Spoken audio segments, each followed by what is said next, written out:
Welcome to another day of Ether Raids. We are taking on a Japanese player here in a rematch for the match for today, I guess. I don't know. We're going to use the Golveg team because this is pretty much a shooting gallery. There is going to be charge movement, but it really doesn't matter because we're going to go on turn 1 and pretty much shut down the majority of this. Yeah, man. Chaos Season is kind of easy in the sense that there really is a lot of counterplay to things, so it's really hard to build a defense to set up against every possible scenario that can happen in the game, which at this point there are quite a few. That's probably the correct phrasing. So yeah, it's really difficult to set up in a way that will prevent you from getting swept by any of the strategies that can be utilized in this game. So it's easy pickings for me from right here. I'm just gonna take out the units. I think if you were able to run, well, I mean, there is the Soren factor of it all that can allow you to run both a near and a far save, but the problem is that's an extra slot, and you'd have to put Soren in there, and Soren doesn't necessarily hit the hardest. So yeah, I mean, maybe they're gonna allow.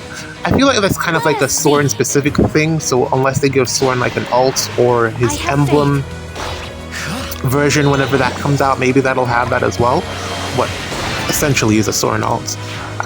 But yeah, I feel like currently he doesn't hit hard enough for me to justify him filling a role on my defense. Defensive spots are really competitive, but maybe that'll change once he gets his refine. I mean, we'll see. He is a pretty new unit, so we'll see what comes in. Like next year we should be seeing the refines for that batch with Brave Golveg. I think, in my opinion, I feel like Golveg is probably the one that holds up the most currently with her AoE build. Corrin was pretty much like dead like 2 weeks after once Wind Tribe Cloud came out.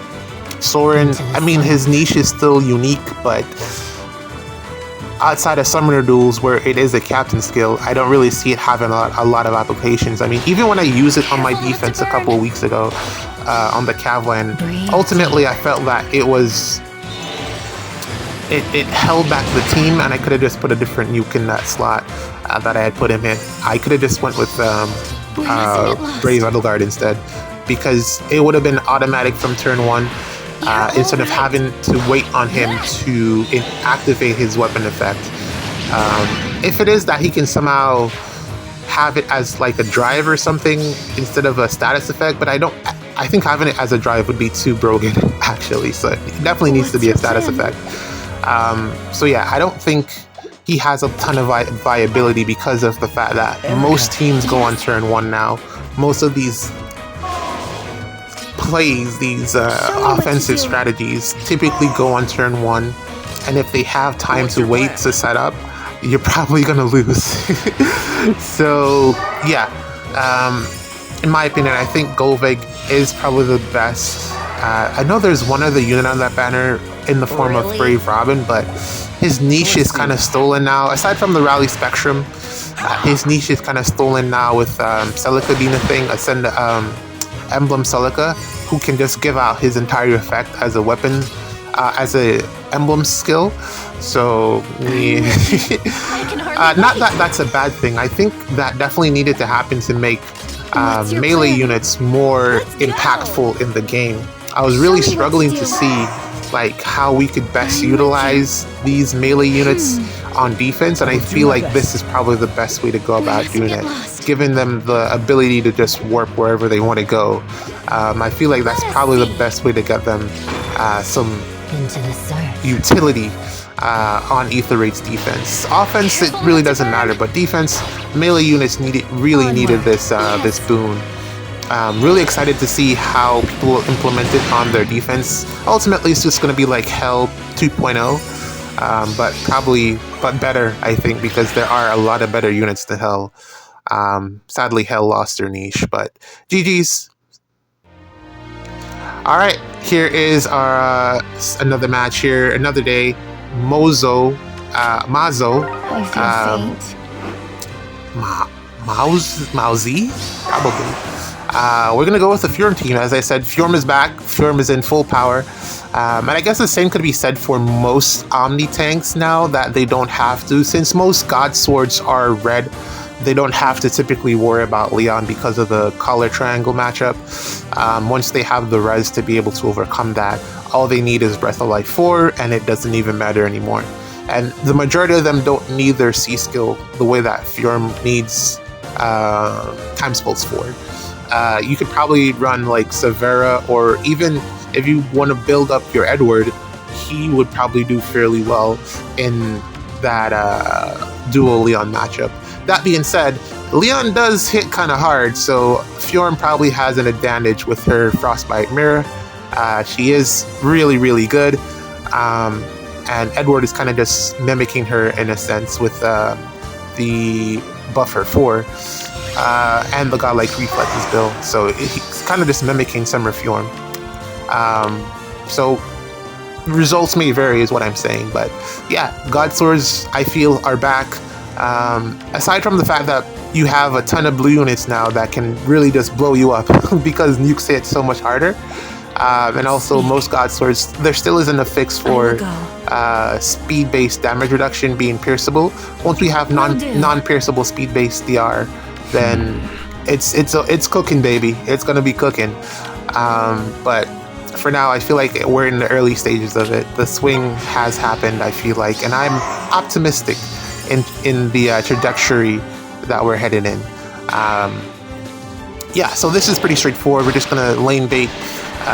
It's crazy that we're back here where we can, well, at least I think it's really down to the fact that this defensive lineup isn't complex in any sort of way, so it's pretty easy for me to just lane bait, pick my matchups based on color, and take out whoever comes up. Is this a one-shot? I'm not alone. My God, Micaiah. Okay, well, there you have that. Micaiah is OP, even though she's bonus. My God, she hits so hard. And we got the AoE damage reduction here from Gatil, so I don't have to worry about Igrin being a problem. But yeah, pretty straightforward map. We're just going to clean up from here. And that should be that. Haven't pulled on a banner yet. Hopefully I get like 2 copies of Celica. I actually really like Celica. I don't know, she just gives best girl vibes. I totally vibe with her. She's really cool, I think. She is, I don't know, she's one of my favorites. Even though I haven't like played Shadows of Valentia, I do dig her vibes. She gives like really cool girl energy, and I like that. Same with Alm. I haven't played the game, but Alm is just like, I feel like we could probably get like a Fallen Alm as well. I feel like he has that in him. If there's a concept for that, I'd love to see it. But I feel like Fallen Alm could be a thing. He kind of has that Dimitri-ish type of vibe to him, which I like.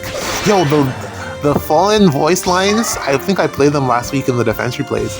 The voice lines for Fallen Dimitri are, my God, fantastic, so good.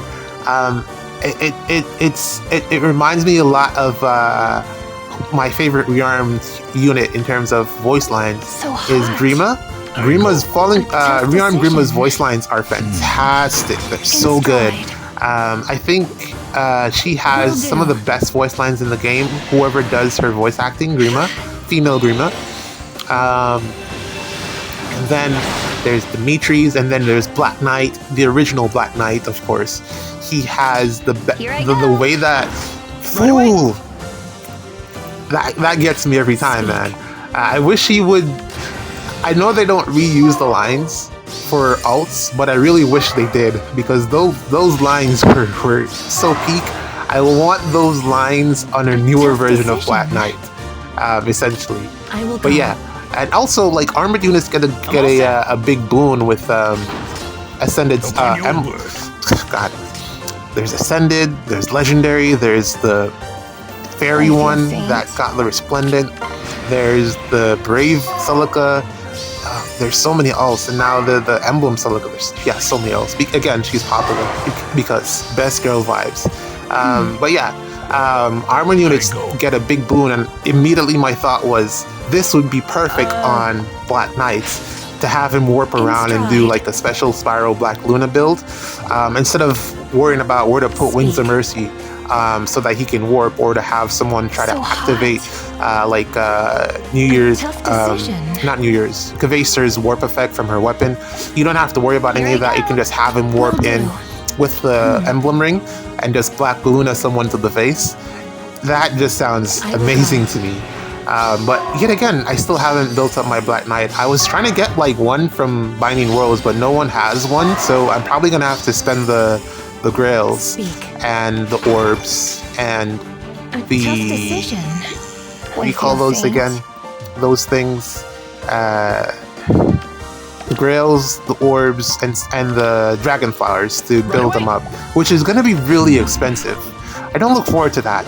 But I really like the unit, so I might commit to it. So hot. And also, I don't really have any other grill projects currently. I'm probably going to build Lloyd once he's in the grill shop. But then after that, I don't have anything else planned, so should be fun. I have like 2,000 grills, which isn't that much actually. But yeah, that's just some of my thoughts. Excited for Celica. Haven't pulled yet. I'm gonna get pulling like right after I finish editing this video, and then I'm gonna do some testing with her, seeing if she can kill Ike. That should be fun.